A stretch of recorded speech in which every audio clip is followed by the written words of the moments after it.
పూర్వకాలంలో జలంధరుడు అనే రాక్షసుడు బ్రహ్మదేవుడి వరం వల్ల చాలా బలవంతుడై ఇంద్రుడితో సహా దేవతలందరినీ ఓడించి 3 లోకాలను తన ఆధీనంలోకి తెచ్చుకున్నాడు. ఏం చేయాలో తెలియక దేవతలు నారదుని సహాయం అడుగుతారు.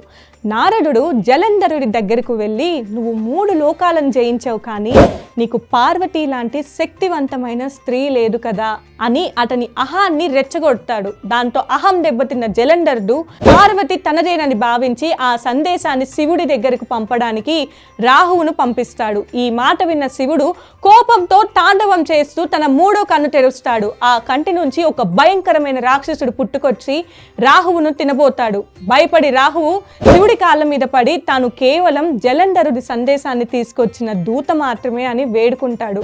అప్పుడు శివుడు ఆ రాక్షసుని ఆపేస్తాడు.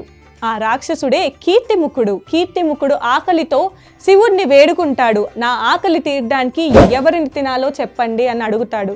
అప్పుడు శివుడు కీర్తిముఖుడిని నీ శరీరంలో నువ్వే సగం తినేసుకో అని ఆజ్ఞాపిస్తాడు. శివుడి ఆజ్ఞను గౌరవిస్తూ కీర్తిముఖుడు తన తల భాగాన్ని తప్ప మిగతా శరీరం అంతా తినేస్తాడు. కీర్తిముఖుడి విధేయతకు సంతోషించిన శివుడు అతనికి ఒక గొప్ప వరం ఇస్తాడు. నీ ముఖాన్ని ఏ ఇంటికి కానీ ఏ గుడికి కానీ పెడితే దానిపై ఎవరి నరదృష్టి పడదు అని వరం ఇస్తాడు.